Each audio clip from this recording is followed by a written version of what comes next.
If you're clicking on the link, the chances are that you're stuck on your paper right now. You don't know how to write your essay.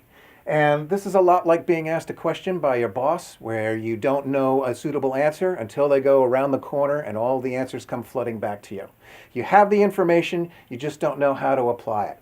The worst thing that you can do is to be looking at a blank space right now, so I'm going to tell you how to get unstuck. The thing I believe in is mind mapping, and that is brainstorming and just putting ideas down on the paper, free flow. Now, for the purpose of this exercise, I'm going to use my life for the biographical question that you'll be seeing on your essay.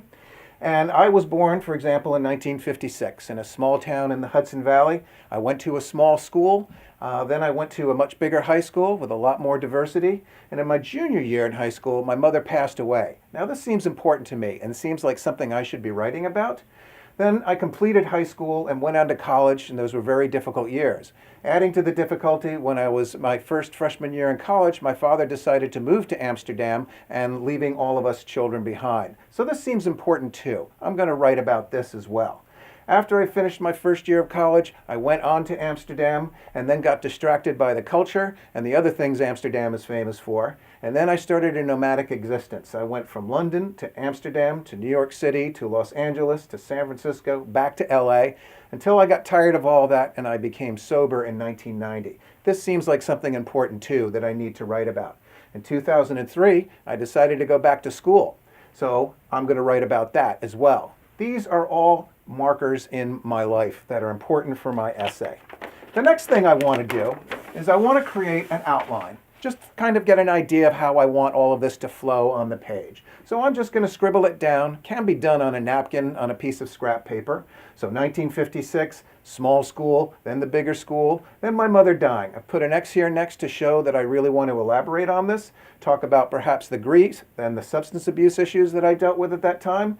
Then I also want to write about my father and his abandonment of us and his move to Amsterdam and how that affected me and how that developed me.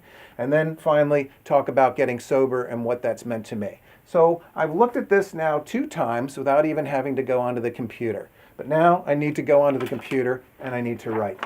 And I'm going to ask you to do something a little strange now. I'm going to ask you to turn off your spell check and turn off your grammar check. And the reason I'm going to ask you to do that is because these red squiggly lines and the green squiggly lines are going to distract you. You're going to lose your flow. You're going to lose your ideas. And I want you to be creating at this point. I want you to be writing in your own voice about your life without these distractions.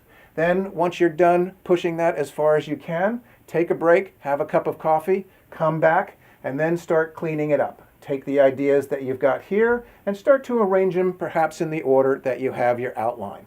And once you've done that and you feel satisfied that you have things in the order of the way that you want to go to,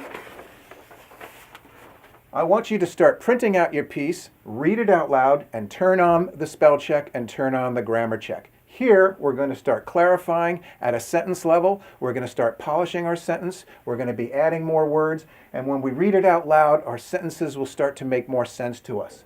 And if you go through this process, you will find that your paper becomes much more refined, much more nuanced, and has greater depth to it. This is a process that will relieve you from the stress of just looking at the blank page. Now, many of you are going to be writing, all of you will be writing, in fact, questions A and B, and some of you will be also adding questions C and D. For those of you who get stuck on any of these questions, go through the same process. Once you start writing without the burden of spell check, without thinking that your sentences have to be perfect the first time, you'll find that you're able to create and write the things that you want to write. And that's how you get unstuck. Thank you.